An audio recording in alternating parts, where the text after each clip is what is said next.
Apresentamos Cura-te a Ti Mesmo, um podcast do GRESG, com Mariane Martins e Marco Aurélio Carvalho, baseado no livro Cura-te a Ti Mesmo, do Dr. Edward Bach.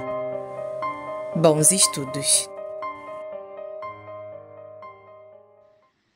Olá pessoal, tudo bem? Eu sou Mariane Martins e venho aqui para conversar com vocês sobre mais um capítulo do nosso estudo do livro Cura-te a Ti Mesmo, de Edward Bach. E nesse encontro de hoje, nessa conversa de hoje, a gente está no nosso sexto estudo, né? E vai abordar o capítulo 6 desse livro também.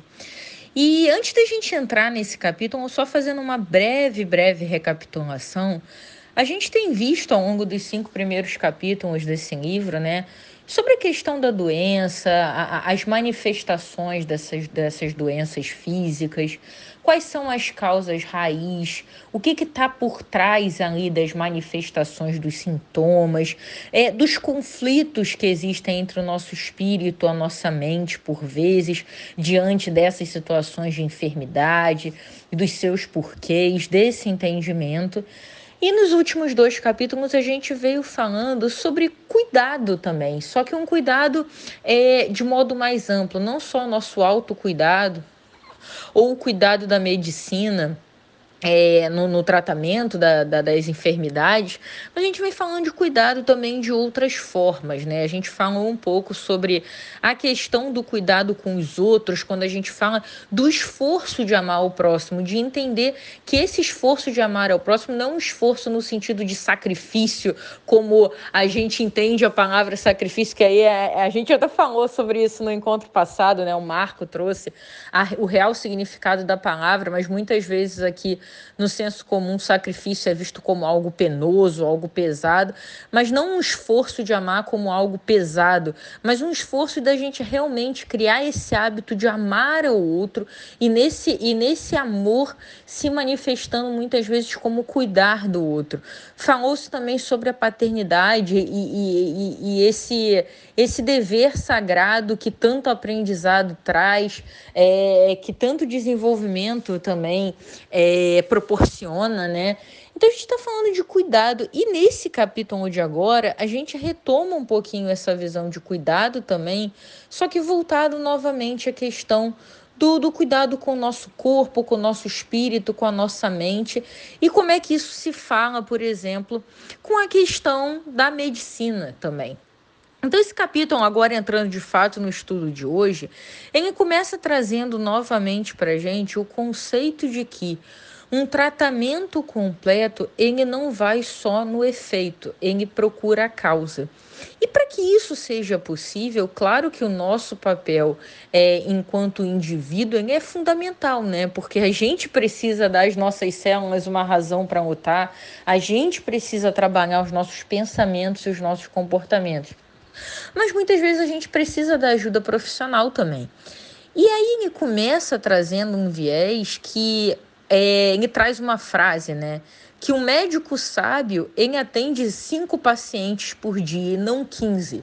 Isso aí não é um número mágico, tá, gente? Mas a essência do que é trazido nesse capítulo é que para você ter um olhar completo para algo, para que você consiga entender aquela pessoa que está ali, com todas as suas características, com os motivos que o levaram a uma determinada situação, você precisa ouvir. Você precisa ter tempo.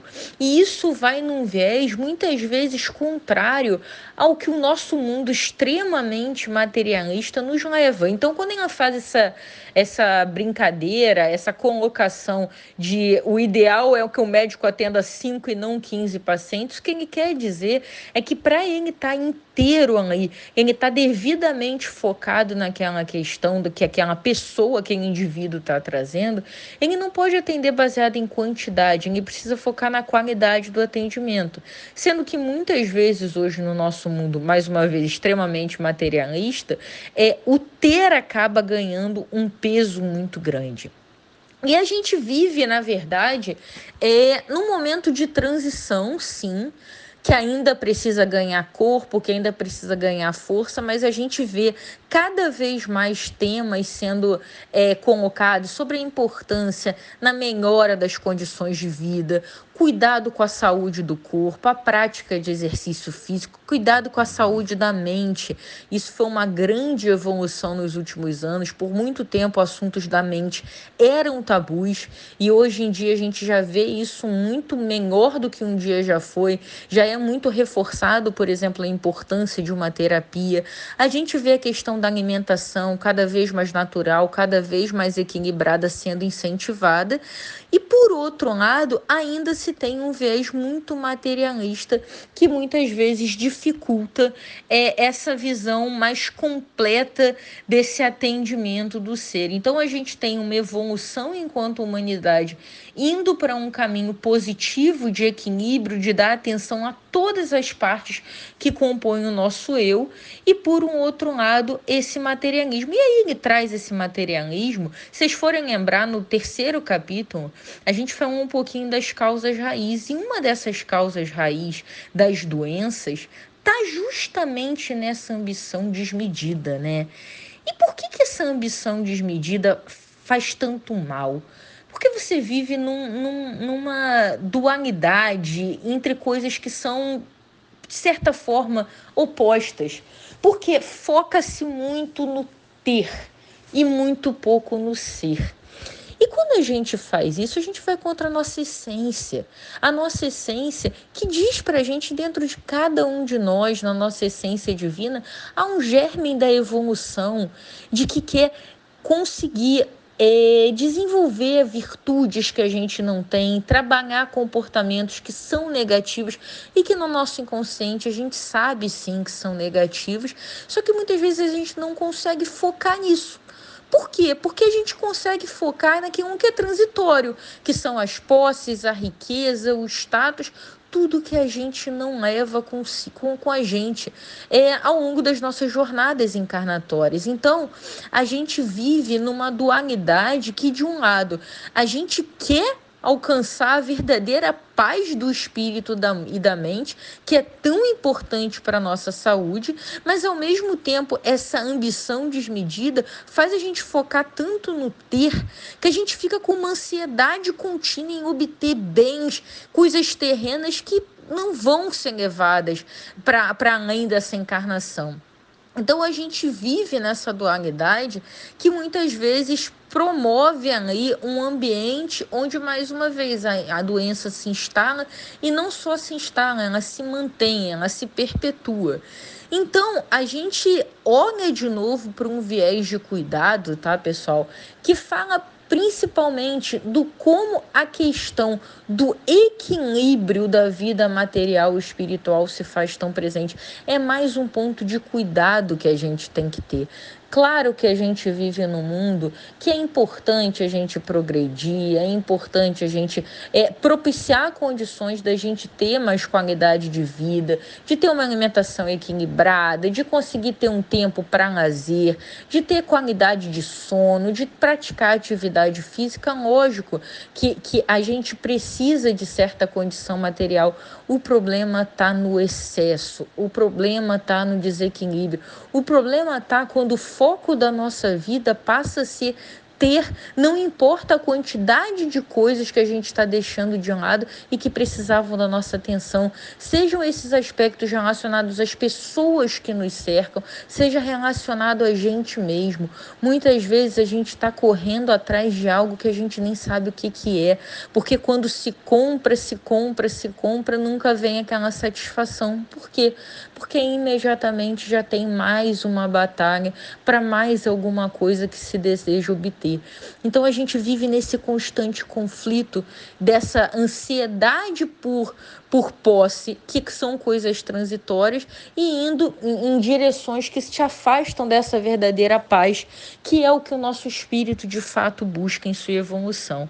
Então a gente tem que trazer esses temas cada vez mais. Esses temas ganham espaço perante a nossa sociedade, e isso é importante, porque esse interesse em temas mais profundos hoje em dia é muito maior do que era há algumas décadas, mas a tendência tendência é que, com o próprio evoluir da humanidade, essa preocupação com o equilíbrio se faça ainda mais presente. Com esse evoluir da humanidade, também é cada vez mais a tendência que a medicina, mais uma vez, olhe o paciente como um todo e não só como o efeito, não só como a manifestação de uma doença. E o mais importante, tá, gente, para a gente fechar essa ideia de hoje, é que quando a gente fala de cuidado, a gente fala, eu vou ler um pequeno trechinho do capítulo, só para a gente fazer um link com essa conclusão, que fala para a gente o seguinte: a vida não exige de nós sacrifícios impensáveis. Pede-nos somente para fazermos a viagem com alegria no coração e para sermos uma bênção para aqueles que estão ao nosso redor. Nossa, eu achei essa passagem linda, linda, linda. Porque isso, né, pessoal, não tem a ver com o nosso cargo, não tem a ver com só ser médico. A gente não pode botar esse peso só em quem é médico de profissão, né? Que aí tem aquele dever clássico de cuidar do outro. É claro que o médico tem, sim, esse dever. Mas nas nossas esferas, todos nós temos o dever de cuidar do outro e temos o dever de cuidar da gente mesmo. Então, quando a gente fala que, na verdade, o foco deveria ser fazer a viagem da vida com alegria no coração e sermos uma bênção para quem nos cerca, a gente está falando daquele objetivo, sabe, de em qualquer lugar que a gente chega, que quando a gente saia desse lugar, a gente deixa aquelas pessoas e aquele ambiente melhor. Porque quando a gente conseguir de fato fazer isso, sim, a gente está cuidando do outro e sim, a gente está cuidando da gente mesmo, porque a gente está conseguindo criar conexões verdadeiras, baseadas em fraternidade, em caridade, em amor puro. E a gente está desenvolvendo as virtudes, porque elas sim, essas virtudes que são desenvolvidas a partir da gratidão, do fazer o bem, do respeitar, do se importar e deixar um pouco de lado nossos interesses egoístas em prol do próximo, aí sim, essas virtudes são o que a gente leva ao longo das nossas jornadas. Então, ao fazer essa prática tão linda e tão bem resumida, né, nesse trecho que eu li para vocês, a gente está sim cumprindo o objetivo de cuidar. Independente da nossa posição, todos nós podemos cuidar da gente mesmo e do outro. É isso, pessoal. Na próxima semana a gente segue com o capítulo 7. Um grande beijo a todos vocês e uma boa semana.